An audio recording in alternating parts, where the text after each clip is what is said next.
Baik, langsung saja kita akan mewawancarai pemilik tokonya langsung yuk. Permisi, Kak Alma. Wawancara sebentar nih, boleh nggak? Kira-kira seberapa banyak sih Kak antusiasmenya para pengunjung yang ada di sini tuh? Wah, luar biasa kali ya.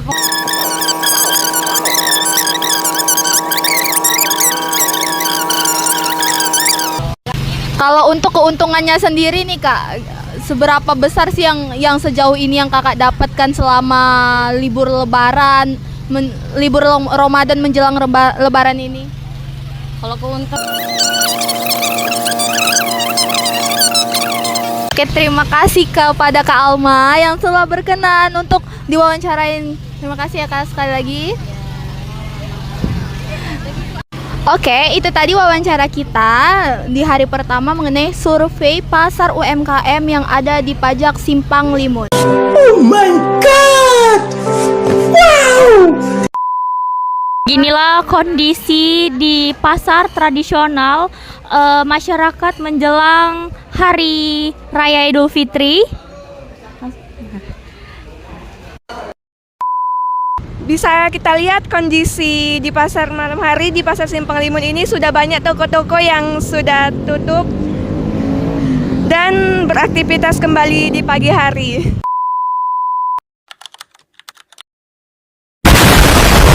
Ini adalah pemasok pertama dari toko sendal sepatu yang kemarin telah kami survei. Ini adalah pemasok pertama dengan kualitas dan bahan yang berbeda tentunya. Lalu kami mendatangi toko kedua dan ini adalah toko kedua sebagai pemasok utama untuk toko sendal sepatu yang telah kami survei. Mereka adalah toko yang paling besar, yang paling utama yang memproduksi dan memasok barang di toko yang telah kami survei.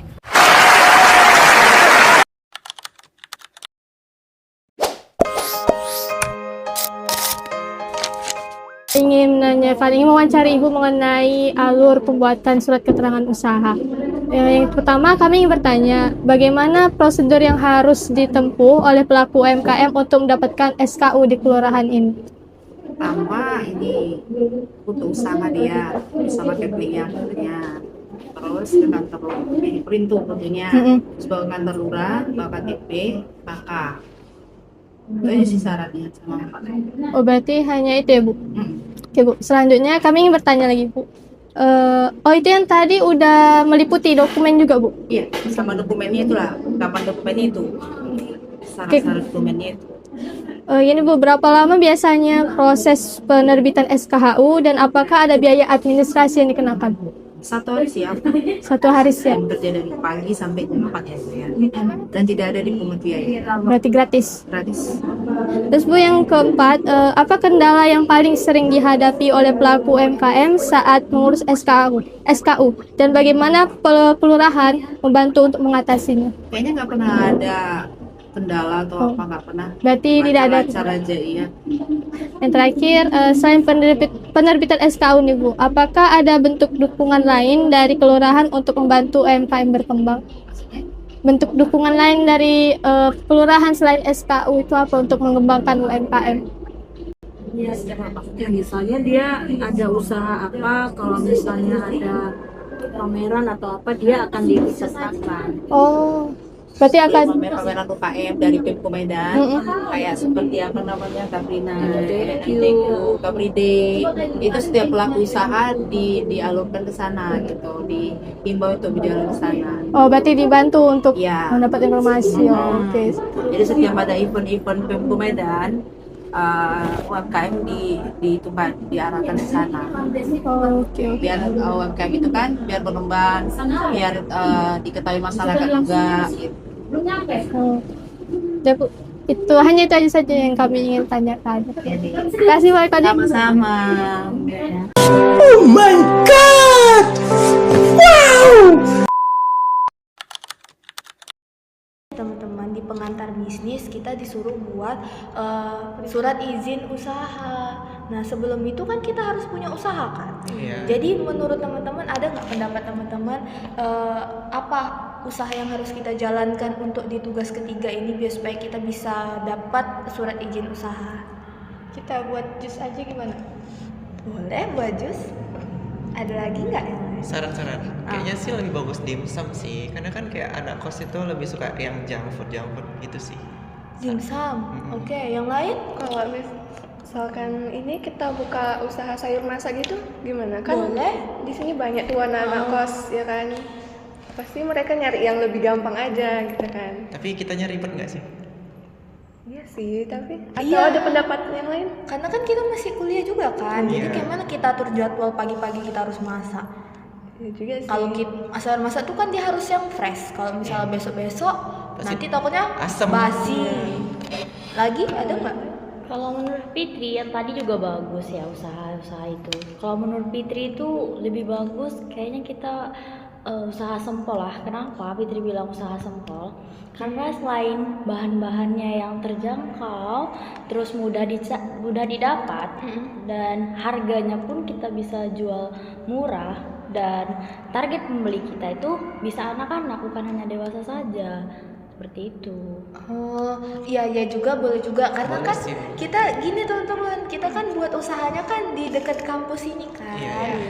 Di sini daerah sini ada SD, Iya. terus kampus banyak anak kos pastinya. Terus juga kawasan sini tuh kan rame, selalu rame nggak sepi pembeli. Apalagi di ujung sana ada lapangan, tempat banyak orang berkumpul kan. Iya. Apa kalau nggak kita buat usahanya di situ aja? Gimana? Boleh. Kita Boleh, buat usahanya di situ aja. Boleh.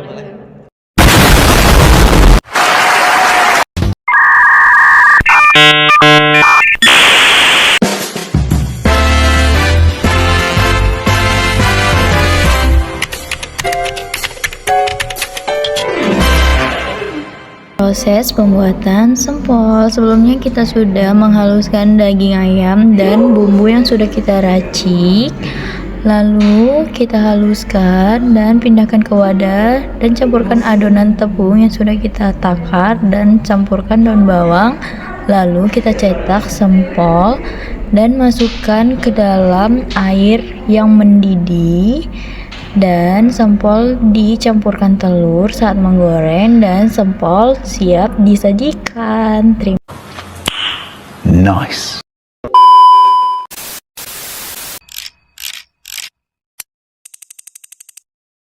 Oh, jadi di sini adalah bagian-bagian tugas kami yang akan kami perkenalkan satu persatu dimulai dari Kak Fitri Handayani. Silakan.